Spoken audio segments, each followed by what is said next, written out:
At the hospital, Portia begs Elizabeth to please join her for a drink out tonight.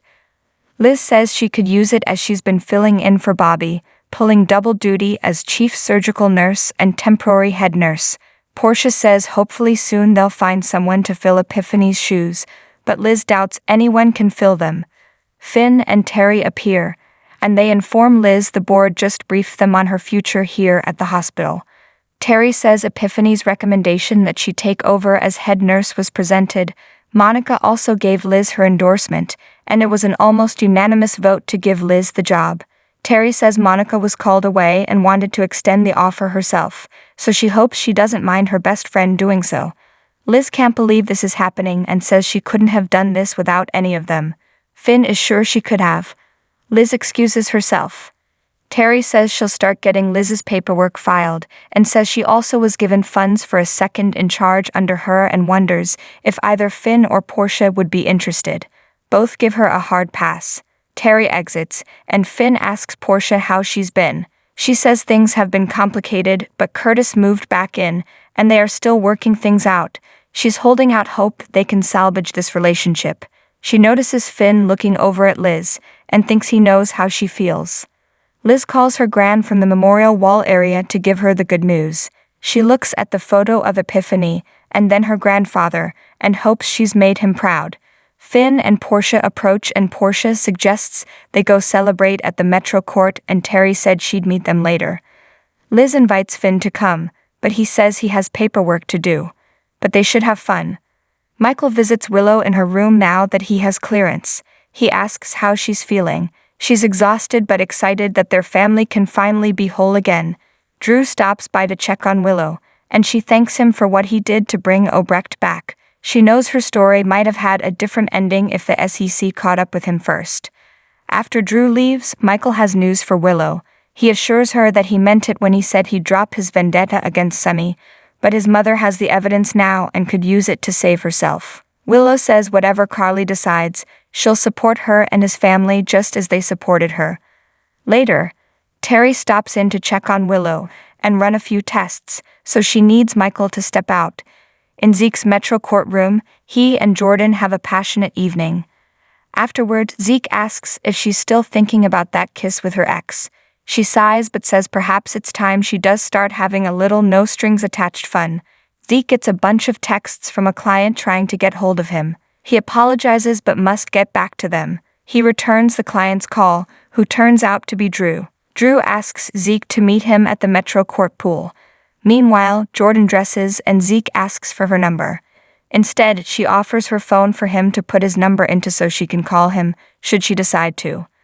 Later, Zeke takes off to meet his client, but leaves his room key behind. Jordan finds it and thinks he'll need it. In the bar, Valentin leaves a message with Anna to call him.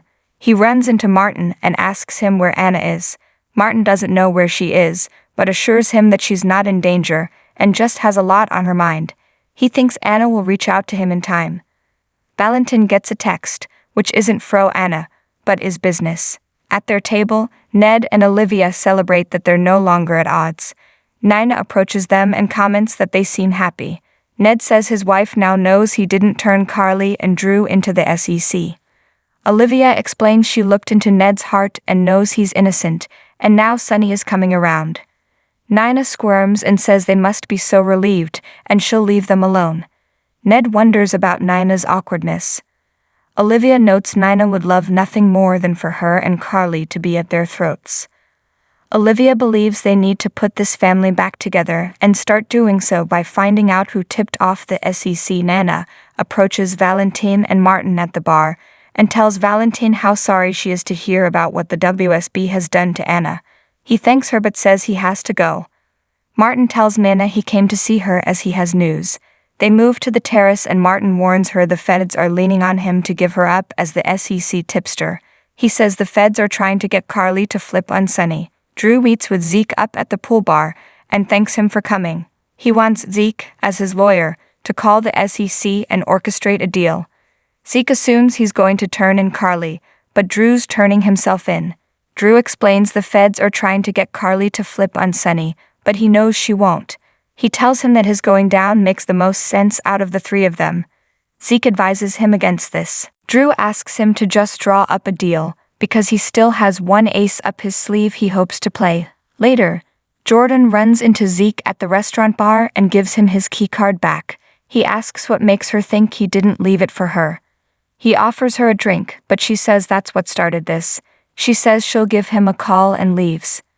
As Jordan boards the elevator, Portia and Liz arrive and Portia squeals when she sees her brother. She introduces her brother to Liz, and Jordan's jaw drops. Back at the pool, Drew calls Tracy to meet him at the pool bar. He has an important matter to discuss with her, away from the family. Meanwhile, Olivia tells Ned it would go a long way to mending fences if they could find the guilty party. Ned says Carly and Drew are the guilty parties, and even if he proves it wasn't him who turned them in, it doesn't change the fact that Drew and Michael were quick to crucify him. He doesn't see them bouncing back to run ELQ together again. Olivia says he should be the bigger person. Olivia has to check in with the chef and suggests Ned snag them a table on the terrace. Back out on the terrace, Nana cries to Martin that she never would have done this if she knew it would get Sonny in trouble, or would have caused problems for Willow's transplant. Ned approaches and hears Martin assure Nina he'll do everything he can to prevent the feds from learning she tipped off the SEC. Ned ducks around the corner as Martin exits. At Sonny's office, Dex tells his boss that everything is set at the warehouse. He asks what's on Sonny's mind. Sonny says Olivia insists Ned didn't call the SEC on Carly and Drew, and he's starting to believe her. Sonny feels there was no tipster and the feds are using Carly to try and nail him. Sonny notes it wouldn't be the first time they came after him through those he cares about.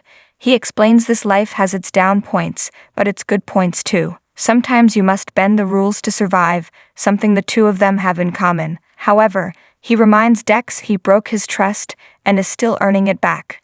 Dex asks why he's wasting his time with him. Sonny says he sees great potential in him and can give him what he's always wanted, a place he belongs. He tells Dex he's all in now, and then tells him he can go. Dex returns and says he was on his way out when Valentin arrived to see him. Dex shows him in, and Sonny asks Dex to stay. Valentin relays he just got off the phone with Hume, and Pikeman is going ahead with the second shipment. Sonny angrily notes he only agreed to do so if they found the sniper. Valentin thinks that's out of their reach and makes them look bad to admit they couldn't find out who it was. Sonny isn't pleased they are calling his bluff. Sonny tells Valentin to let Pikeman know to get the shipment ready, but nothing ships until he knows what the threat against him is. Valentin understands. Sonny sends Dex to do some work. Alone, Sonny asks Valentin how Anna is. Valentin wishes he knew. Sonny explains when Anna is hurt, she usually doesn't like to burden the people she cares about.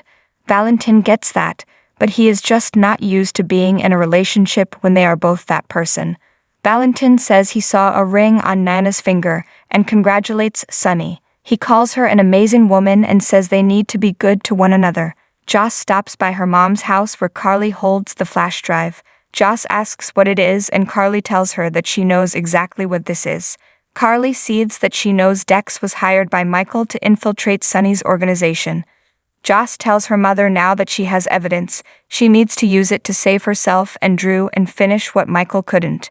She says this could also save Dex and keeps Donna from Sonny. Carly yells that Joss needs to drop this bloodlust of hers when it comes to Sonny. Joss vents that Sonny hurt them all.